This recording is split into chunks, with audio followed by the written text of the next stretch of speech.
What's good? It's your boy Jay, that's me.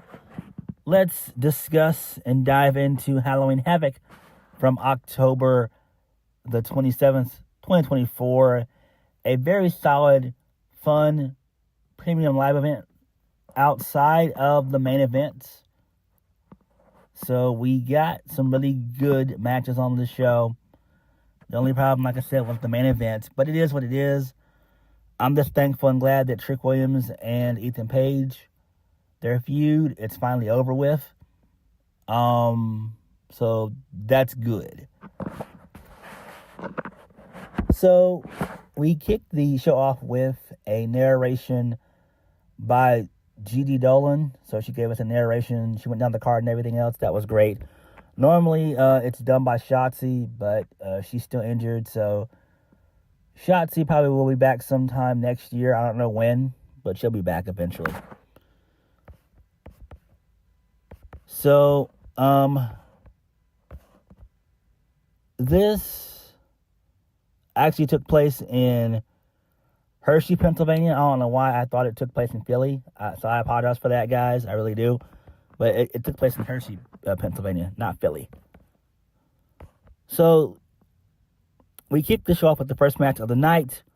Tony D'Angelo versus Oba Femi in a tables, ladders, and scares match for the NXT North American Championship. Tony D'Angelo, with the help of the family, wins. This was a great match. This was a fun, kick-ass match. So Mike Rome, who was dressed like Beetlejuice, was about to do the introductions, and Tony D said, "Nah, we're not going to do that." So he speared Oba Femi through the barricade. He took control of the match for a little bit. Then Oba Femi started, to come back with like steel chairs and stuff. There was one point in the match where the family came out and they got involved. Stacks got his ass kicked, as well as Lucia Cristofano. So also in the middle of the match, Tony D, he went to look for the crowbar. He couldn't find it because Oba Femi had it. And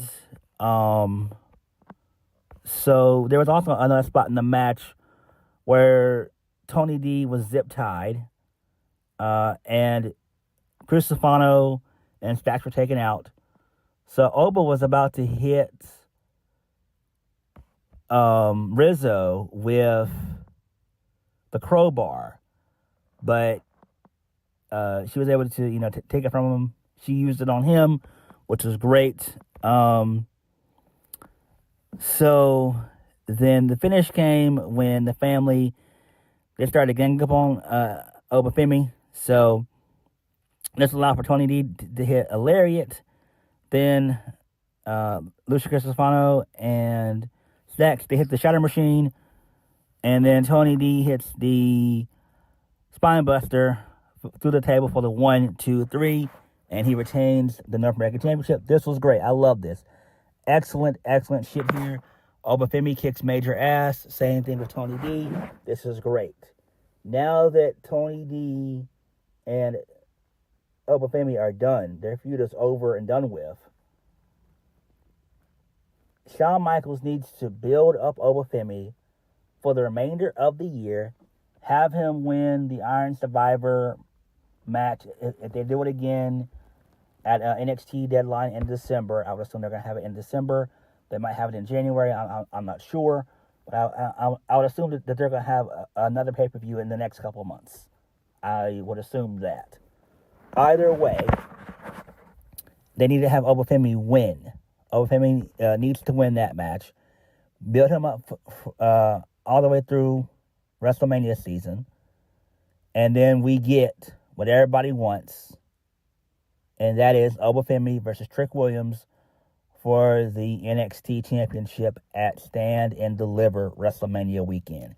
That should be the main goal for Oba Femi going forward. That should be his main goal. If you want to put in a couple more personal feuds along the way, that's fine. But ultimately, Oba Femi and Trick Williams, they need to meet, pause in the middle of that ring, one-on-one, for the NXT Championship. That's the biggest match they could do at Stand and Deliver. Shawn Michaels Please, my man, please fucking book it. Moving on. William Regal, so he was backstage. He'll be in, he'll be Lexis King's cornerman for his upcoming match for the Heritage Cup against Charlie Dempsey. And then William Regal appreciates that Lexis is trying to be his own man, despite having a great relationship with his father. So that was good. So really good stuff there. Excellent stuff. So I'm very excited for NXT this Tuesday. Should be a good episode. Should be. Moving on. So this leads us into Roxanne Perez and Cora Jade versus Julia and Stephanie Vaquer. Stephanie Vaquer and Julia, they defeat Roxanne Perez and Cora Jade. This was a fun, solid match. I love this match. This was a really, really good match. Cora Jade, on the other hand, she does look attractive, but she needs some work. I could see her going into TNA for at least a good 3 months. You put her in TNA for a good 3 months, and that way she can, get better. She's okay. Cora Jade is okay. The other three have everything down pat. I was kind of taken back that Stephanie Vaquer got the win over Roxanne Perez. I thought it was going to be Julia, but seeing that Roxanne Perez did beat Julia a few weeks ago when NXT debuted on the CW back in early October, October 1st. So, yeah, it does make sense. So, Vaquer got the win via a corkscrew moonsault. It was the tornillo for the 1, 2, 3. That was great. I loved it. It was great. Loved it. So, post-match, Zaria, a.k.a. Delta, she appears in the crowd, and she stared down both Julia and Vaquer. So this was great. Really good stuff there. I love it. I love it. The NXT Women's Division is stacked, and that is some really good shit. Moving on. So Cedric Alexander, he tries to get some advice to Javon Evans. He wants to give him some words of encouragement ahead of their upcoming match against Fraxium on Tuesday. That's fine. Cool. Okay. Hopefully, we do see Fraxium break up. They need to. I could see Javon Evans turn heel. It could happen, but I highly doubt it. But it's time for Fraxium to drop the NXT Tag Team Championships. It's time. And the two of them need to go their separate ways. Axiom needs to be done away with, and we need to bring back A-Kid. Hopefully Shawn Michaels can think of a gimmick for him to do. But I am so fucking tired of Axiom. I'm tired of him. I'm tired of him. Not his character per se. Well, yes, his character per se. His gimmick. But not, not the person. Just the character and the gimmick. Like, come on. You're not Rey Mysterio, bro. You're not Rey Mysterio. No. Moving on. Andre Chase versus Ridge Holland in an ambulance match. Ridge Holland gets the win. So Ridge Holland defeats Andre Chase. I thought that we were going to have Chase U show up. So I thought we were going to have Riley and Duke Hudson as well as Thea Hale show up, but they didn't. Which to me, it kind of does make sense because you already had a bunch of interference with the first match involving Tony D. So you don't want to do the same thing twice in one night. That actually does make a lot of sense. This match was a good match though. I enjoyed it. So towards the end of the match, Andre Chase took a nasty catapult from Ridge Holland onto the door of the ambulance. And it wasn't like a regular ambulance. It was like more like a 1970s UK ambulance, maybe. That's what it looked like to me. So Ridge, he got the win via the Redeemer. He hit it on the stage, and he threw Andre Tess into the ambulance, and that was it. So this is fine. Clearly, Ridge winning was the right move. It was the right decision. I'm happy he's getting a push. Ridge Holland is good. He has the total package. Pause. He really does. He's an okay promo. He's all right in the ring, and he looks like a fucking beast. He's believable. And it seems like they're going to have him be the main guy to take on Trick before we get to Oba, hopefully. So I could see Trick Williams feuding with Ridge Holland and Wesley, like those guys, for the next couple months until we get to Stand and Deliver next year. So I think that's what we might do, and that's fine with me. So this is fine. This does make sense. Chase U is still over. People still love them. What do you do with Andre Chase now that he's lost? I don't know. I don't know who he could feud with. I know some people say that it's time for him to go to the main roster, but I don't trust Triple H in booking Chase U. I just don't. Because people seem to forget that Chase U is literally one of the most over acts in the entire company. That includes NXT as well as the main roster. Like, the only thing that rivals Chase U as being over is the Bloodline. I would go and say that they're number 2. Right behind the Bloodline, it's the Bloodline, and then it's Chase U. So, like, they are the second most over faction in the company. And it's been going on for 3 years. Like, you would think that, they would have fizzled out and going into like year 2, but no, people love them. So yeah. Moving on, so we get a vignette from Nikita Lyons, which was good. She didn't say much of anything. That's fine. Moving on. So Ava, she tells Sarah Schreiber that Lola Vice is going to she's going to face Jada Parker in a hardcore match at NXT 300 from the historic ECW arena. And then Dawn Marie, she's going to be the special guest referee. That's going to be great. Really good stuff there. I loved it. Love that. That's excellent. That is going to be good. I do expect that we'll probably get Tommy Dreamer to show up on that show. And Rhino as well. So we should probably see those two show up. That would be kind of cool. Moving on. This leads us into Kalani Jordan. She had a gauntlet match for the Spin the Wheel. So it was a gauntlet match. So Kalani Jordan was able to defeat Jasmine Nix via the 450 splash.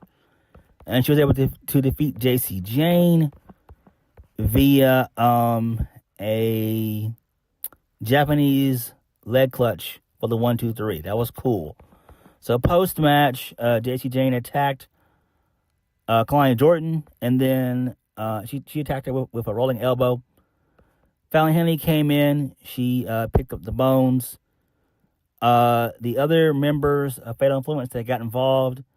So Kalani Jordan was able to take out both JC Jane and Jasmine Nix, but she ended up eating a nasty knee. The Shining Wizard from Fallon Henley for the 1-2-3. This was great. I'm glad that Kalani Jordan's no longer champion. She's better as a chase. The role fits her better.